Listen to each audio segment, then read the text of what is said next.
Just a certain percentage of them Beatles, and then the rest just regular interested. Paul Simon is one of the most important songwriters in American music history. He changed how people write songs by mixing beautiful poetry with catchy melodies in ways that no one had quite done before.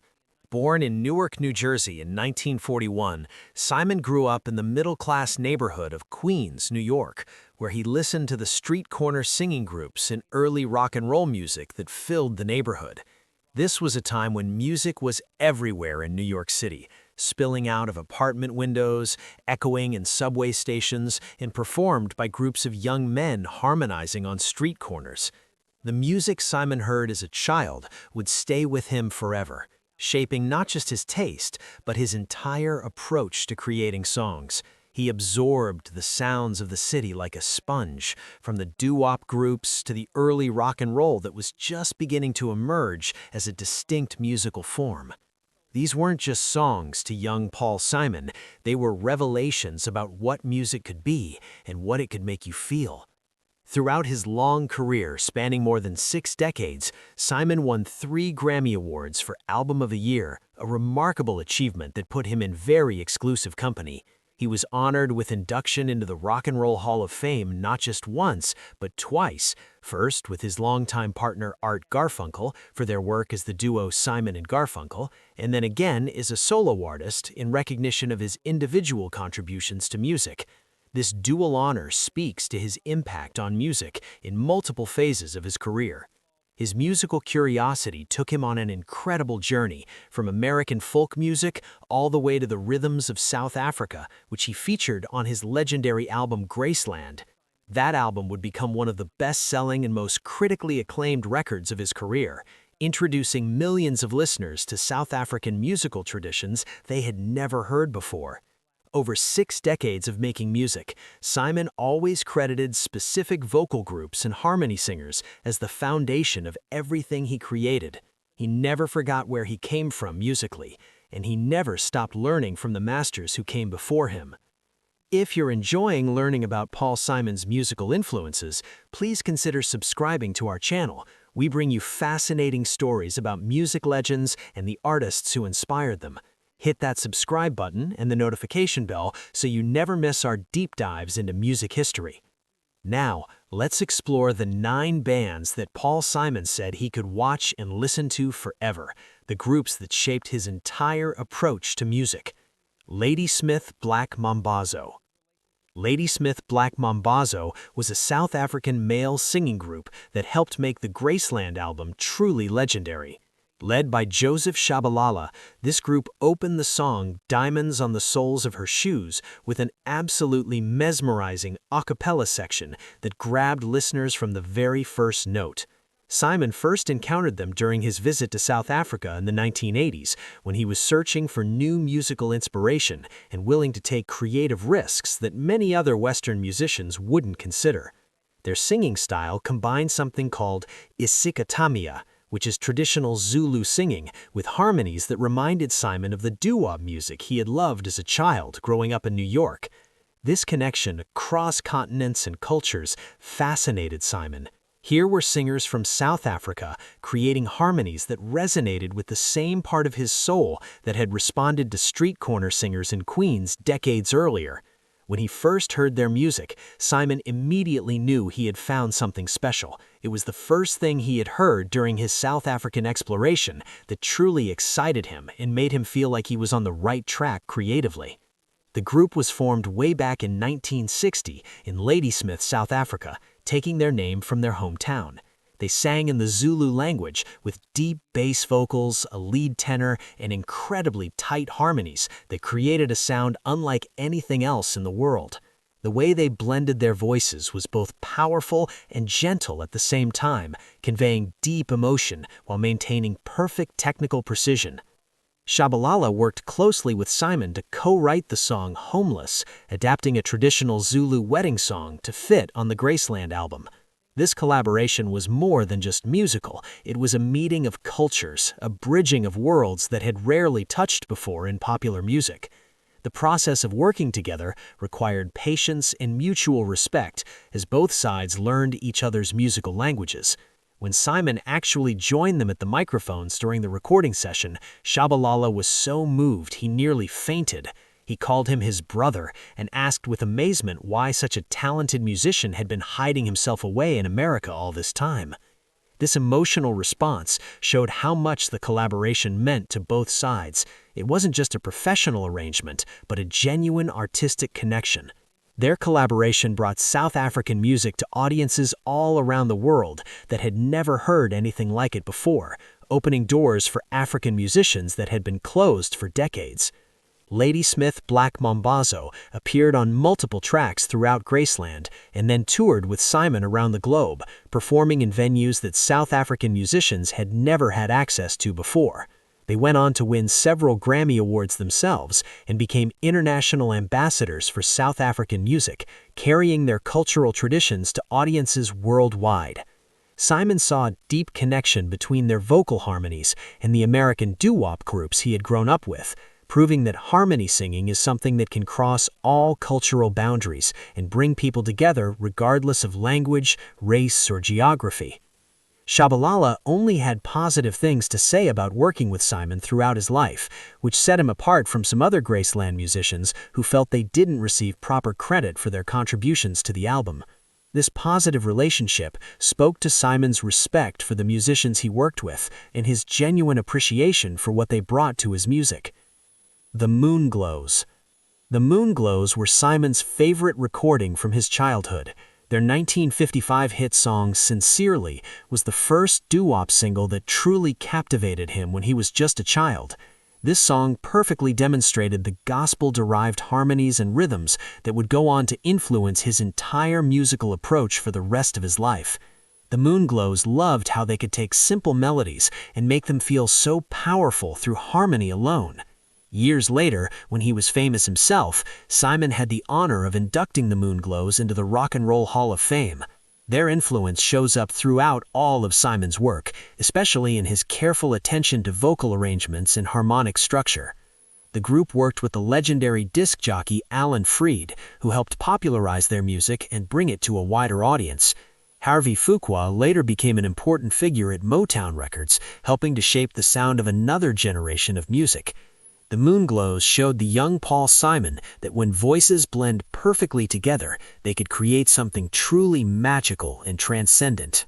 Their gospel roots combined with secular lyrics created a template for rock and roll vocal groups that countless others would follow. Simon would spend the rest of his life chasing that same feeling you get when the vocal blend is just right, that magical sound the Moonglows perfected on Sincerely. The Penguins. The Penguins earned their place in music history forever with their 1954 classic, Earth Angel. Simon referenced them specifically in his 1983 song, Renee and Georgette Magritte with Their Dog After the War, as one of the deep, forbidden music groups he treasured during his youth. The Penguins formed in Los Angeles in 1953. Lead singer Cleveland Duncan's smooth tenor voice, backed by tight harmonies from Curtis Williams, Dexter Tisby, and Bruce Tate, created an absolutely unforgettable sound. Earth Angel became one of the most covered songs in rock and roll history, reaching #1 on the rhythm and blues charts. Simon loved the Penguins because they represented the pure essence of doo-wop vocal harmony. Their ability to convey longing and romance through simple chord progressions influenced how Simon would approach melody writing throughout his career. The group recorded for Doo-Tone Records, and their success helped establish the West Coast doo-wop scene as a major force in music. Earth Angel actually competed with the Crew Cuts cover version on the pop charts, showing the complicated racial dynamics of the 1950s music industry. Simon tried to explain to his father what he was hearing in Earth Angel, but his father, who came from the era of sophisticated big band music, didn't understand the appeal. The Penguins demonstrated that teenagers could create music that spoke directly to their generation's experience. Their legacy lived on through Simon's continued reverence for the 1950s vocal group sound throughout his entire career. That simple but powerful harmony style became a foundation stone for everything he would build. The Five Satins. The Five Satins created one of the most romantic doo-wop songs ever recorded with In the Still of the Night in 1956. Simon mentioned them in his song about Renee and Georgette Magritte as part of the essential vocabulary of his songwriting. They were that important to how he thought about music. The Five Satins formed in New Haven, Connecticut in 1954. Lead singer Fred Paris actually wrote In the Still of the Night while serving in the Army. The song featured his falsetto vocals, backed by rich harmonies that became a doo-wop standard that every group aspired to match. The group consisted of Paris, Al Denby, Ed Martin, Jim Freeman, and Jesse Murphy. Their sound represented everything Simon loved about 1950s vocal music. The simple chord progression combined with heartfelt delivery created a timeless recording that still sounds fresh today. In the Still of the Night sold over 1 million copies and remains one of the most beloved doo-wop recordings of all time. The song has been featured in countless films and television shows, introducing new generations to its magic. The Five Satins showed Simon that sophisticated emotion could be expressed through seemingly simple musical forms. Their attention to vocal blend and dynamics influenced how Simon and Garfunkel would later approach their own harmony singing. Even though Simon used more complex songwriting forms later in his career, he always went back to that doo-wop sound as his foundation. The Five Satins represented a purity and directness that Simon never stopped admiring throughout his entire life. The Orioles. The Orioles were pioneers who helped create the doo-wop sound in the late 1940s. Simon referenced them alongside other vocal groups as essential to his musical education. They were the teachers who showed him what was possible with voices. The Orioles formed in Baltimore, Maryland in 1946, making them one of the very earliest rhythm and blues vocal groups. Lead singer Sonny Till had a smooth tenor voice that influenced countless singers who followed in his footsteps. Their 1948 hit, It's Too Soon to Know, is considered by many music historians as the very first doo-wop record ever made. The group consisted of Till, George Nelson, Alexander Sharp, Johnny Reed, and Tommy Gaither. The Orioles bridged the gap between gospel quartets and secular rhythm and blues groups. They took the harmony traditions from church and brought them to popular music. They sang on street corners in Baltimore before getting discovered and signed to a record label. Their vocal arrangements were actually more sophisticated than many groups that followed. Songs like Crying in the Chapel and Tell Me So showcased their ability to blend voices seamlessly, creating a unified sound where you couldn't tell where one voice ended and another began. Simon studied the Orioles' recordings carefully to understand the foundations of vocal harmony.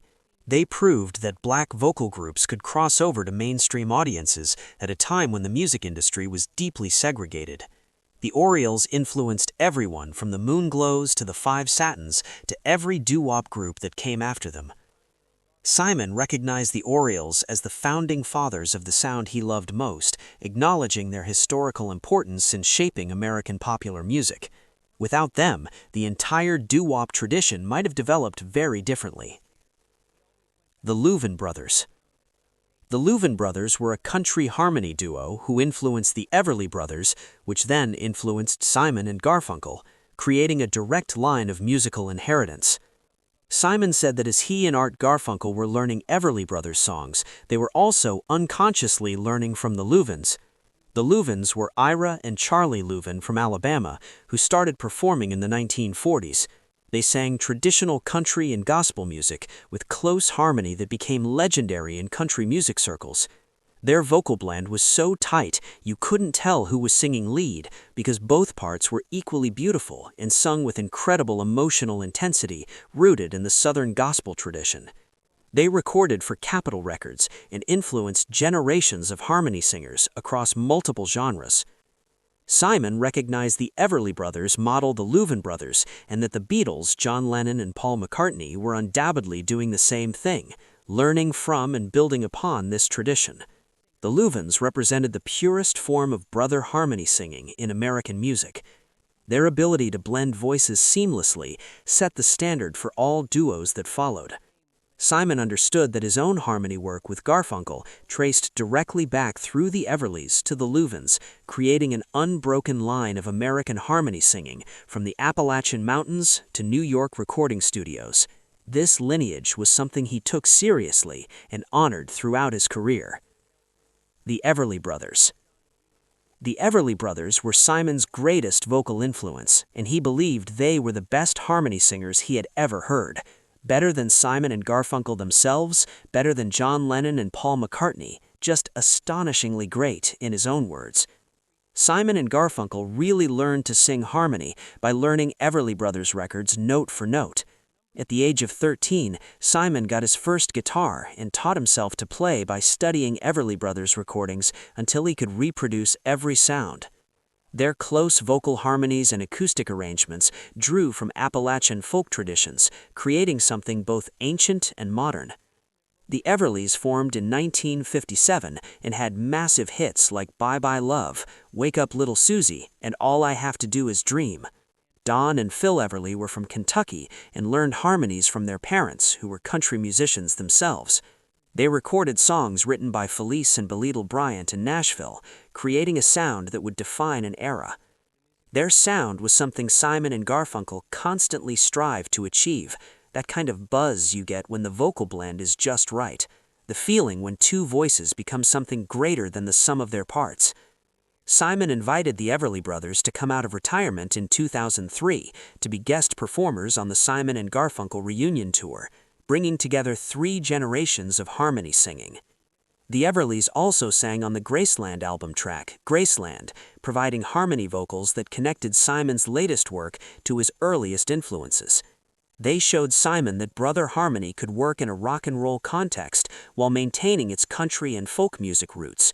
They were the bridge between traditional American music and the modern pop world. The Crows. Simon heard the Crows on a radio show called Make Believe Ballroom when he was a young boy. Their song G was really the first thing he heard that he truly liked. It was really the first time he heard rock and roll music, and it changed everything for him. The Crows were a doo-wop group from Harlem, New York, formed in 1951. They recorded G in 1953, and it became one of the first rock and roll hits by a black vocal group to achieve mainstream success. The song featured tight harmonies and simple melodies that captured young Simon's imagination completely. The Crows consisted of lead singer Daniel Norton, Harold Major, Gerald Hamilton, and William Davis. Their vocal blend represented the pure essence of street corner harmony singing that defined the 1950s New York music scene, the sound of the city itself. Simon tried to explain to his father the feeling he got from hearing this new music. His father was a very good musician who came from the era of sophisticated big band music and Frank Sinatra. He didn't understand what his son was hearing, but Simon loved that record with a passion that would shape his entire life. The Crows showed Simon that music didn't need complex arrangements to be powerful.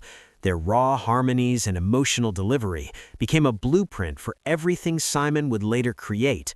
Street corner doo-wop from New York became one of the 2 big influences Simon traced his entire repertoire back to throughout his career, the sound of home. The Boyo Boys.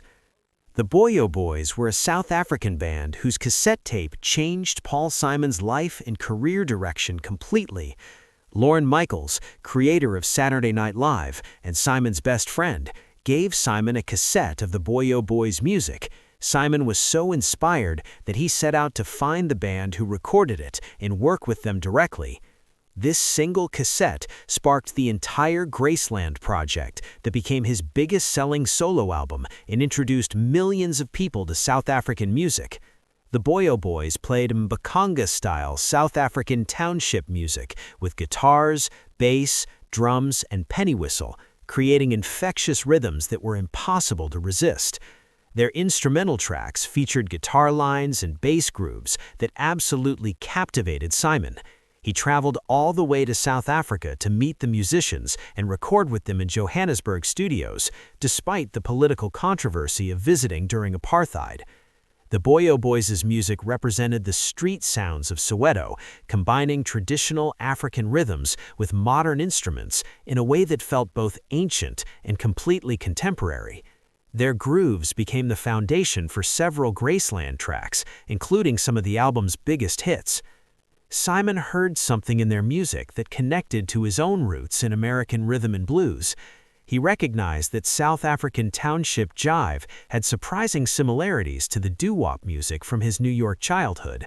Both came from street corners and working-class communities.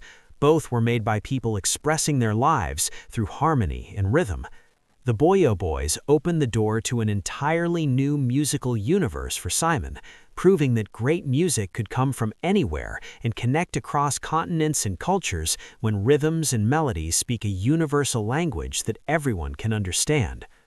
Conclusion: these 9 bands gave PaulSimon his entire musical foundation, shaping not just his technical approach to music, but his entire philosophy about what music means and how it connects people. From the street corners of New York doo-wop to South African choirs, from country harmony brothers to township musicians, each one taught him something crucial about the power of voices blending together in harmony. They showed him that great harmony singing connects all cultures and generations through the universal language of music. Whether it was the Moonglows in Cleveland, the Leuven Brothers in Alabama, or Ladysmith Black Mambazo in South Africa, the fundamental human impulse to blend voices in harmony was the same. People separated by thousands of miles and completely different cultural backgrounds were all reaching for the same thing: that magical moment when voices lock together and create something transcendent. Simon's genius was recognizing these connections and building his own music on top of this rich foundation. He didn't just copy what came before, he learned from it, honored it, and then created something new that would inspire the next generation of musicians. He understood that being original didn't mean ignoring the past, but rather understanding it deeply enough to build upon it in meaningful ways. The journey from the Crows to Ladysmith Black Mambazo shows us that Simon's musical education never really stopped. He was always listening, always learning, always finding new sources of inspiration.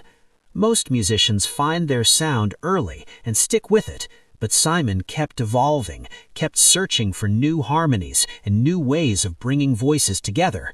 From his earliest days listening to the Crows on the radio to his collaboration with Ladysmith Black Mambazo on Graceland, Simon's journey shows us that great artists don't create in isolation. They stand on the shoulders of those who came before, learning from masters, absorbing influences, and then adding their own unique voice to the ongoing